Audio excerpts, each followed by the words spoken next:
Hi friends, welcome to my channel. Dhaba స్టైల్లో aloo egg masala curry అనేది ఈ రకంగా చేసి చూడండి. టేస్ట్ అనేది చాలా బాగుంటుంది.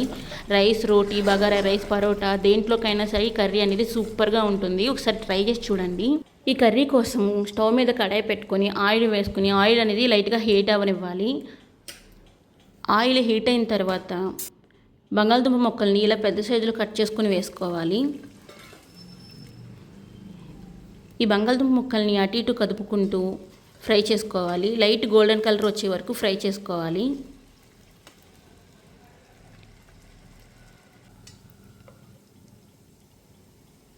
ఇలా లైట్ గోల్డ్ కలర్ వచ్చే వరకు ఫ్రై చేసుకున్న తర్వాత వీటిని ఒక ప్లేట్లోకి తీసుకుని పక్కన పెట్టుకుందాము.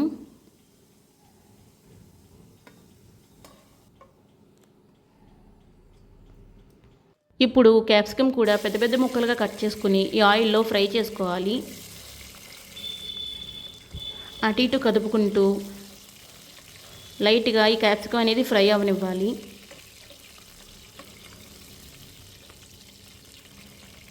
ఇలా ఫ్రై అయిన క్యాప్సికమ్ని ఓ ప్లేట్లో తీసుకుని పక్కన పెట్టుకుందాము. పచ్చిమిర్చికి చిన్న ఘాట్లు పెట్టుకొని వీటిని కూడా లైట్ గోల్డ్ కలర్ వచ్చే వరకు ఫ్రై చేసుకొని ఒక ప్లేట్లో తీసుకుని పక్కన పెట్టుకోవాలి. ఇప్పుడు హీట్ అయిన ఈ ఆయిల్లో కొద్దిగా పసుపు వేసి బాయిల్ చేసిన ఎగ్స్ వేసుకొని ఫ్రై చేసుకోవాలి.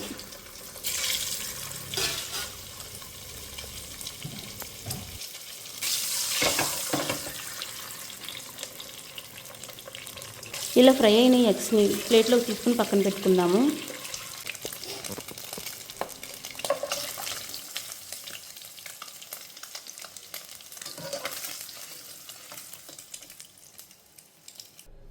ఇదే ఆయిల్లో సన్నగా కట్ చేసుకున్న ఉల్లిపాయలను కూడా వేసుకొని గోల్డెన్ బ్రౌన్ కలర్ వచ్చే వరకు ఫ్రై చేసుకోవాలి. ఈ కర్రీ ప్రాసెస్ అనేది కొంచెం లాంగ్గా అనిపించినా సరే టేస్ట్ మాత్రం కర్రీది చాలా బాగుంటుంది. కొంచెం ఓపికతో చేసుకోవాలి. 3 టమాటాలను కట్ చేసుకుని మిక్సీ జార్లోకి వేసుకున్నాను. ఇందులోకి ఆల్రెడీ ఫ్రై చేసుకున్న ఈ ఆనియన్స్ని వేసుకుని చల్లారనివ్వాలి. ఇలా చల్లారని ఆనియన్స్లోనికి 1 కప్పు పెరుగు వేసుకొని మెత్తని పేస్ట్లా రెడీ చేసుకుని పక్కన పెట్టుకోవాలి. ఇప్పుడు ఆయిల్లో బిర్యానీ ఆకు, యాలకులు, లవంగాలు, దాల్చిన చెక్క వేసి లైట్గా ఫ్రై చేసుకోవాలి.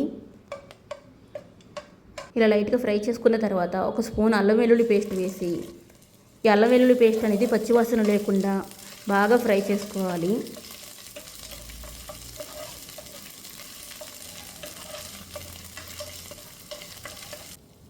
ఇలా బాగా ఫ్రై చేసుకున్న తర్వాత ఇప్పుడు ఇందులోకి 1/2 స్పూన్ పసుపు, 1 స్పూన్ కారం, 1 స్పూన్ ఉప్పు వేసుకుని ఈ ఆయిల్లో ఈ ఉప్పు కారం అనేది బాగా ఫ్రై అవనివ్వాలి.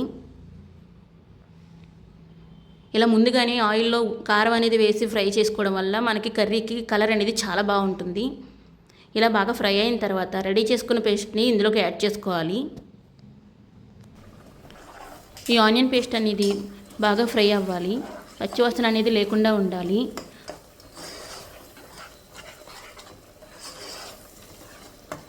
సరే బాగా కలుపుకొని మూత పెట్టుకొని మంటని మీడియం ఫ్లేమ్లో పెట్టుకొని ఫ్రై చేసుకుందాము.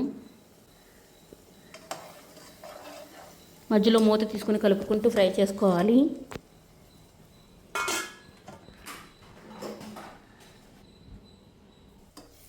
ఇలా ఆయిల్ అనేది సపరేట్ అయ్యింది కదా. ఇప్పుడు ఒకసారి కలుపుకొని ఇందులోనికి 1 spoon whole garam masala, 1 spoon chicken masala వేసుకొని ఒకసారి బాగా మిక్స్ చేసుకోవాలి.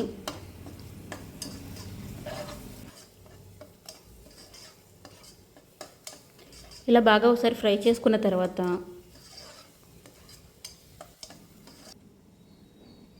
మనం ఆల్రెడీ ఫ్రై చేసి పెట్టుకున్న పచ్చిమిర్చి, బంగాళదుంప ముక్కలు, క్యాప్సికమ్ అన్నీ యాడ్ చేసుకొని ఈ మసాలా అంతా ఈ ముక్కలకి పట్టేలా కలుపుకోవాలి.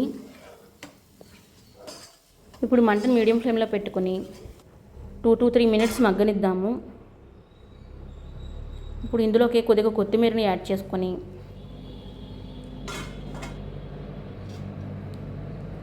మొత్తం అంతా ఒకసారి కలిసిలాగా మిక్స్ చేసుకోవాలి. ఈ మసాలా పేస్ట్ అనేది ముక్కలకి చాలా బాగా పడుతుంది. ఇప్పుడు ఇందులోకి ఒక గ్లాస్ నీళ్ళని యాడ్ చేసుకొని మిక్స్ చేసుకోవాలి.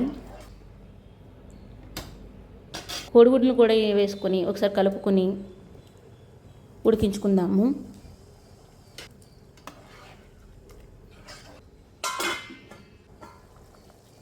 ఇలా ఉడుకుతున్నప్పుడు సాల్ట్ అనేది సరిపోయిందో లేదో చెక్ చేసుకోవాలి. నేనైతే చెక్ చేశాను, లైట్గా సాల్ట్ పడుతుంది. కొద్దిగా సాల్ట్ అనేది యాడ్ చేశాను. ఇప్పుడు మంటను మీడియం ఫ్లేమ్లో పెట్టుకుని మూత పెట్టి బాగా దగ్గరికి ఉడికేలాగా ఉడికించుకోవాలి. ఇలా బాగా దగ్గర పడిన తర్వాత ఆయిల్ అనేది సపరేట్ అయింది కదా, ఇప్పుడు కొత్తిమీరని యాడ్ చేసుకుని ఒకసారి కలుపుకొని సర్వింగ్ బౌల్లోకి తీసుకొని సర్వ్ చేసేసుకోవడమే. నేను చేసిన ఈ ఆలు ఎగ్ మసాలా కర్రీ అనేది మీకు నచ్చితే కనుక ప్లీజ్ లైక్ చేయండి, కామెంట్ చేయండి, షేర్ చేయండి. Please subscribe to my channel. Thank you for watching.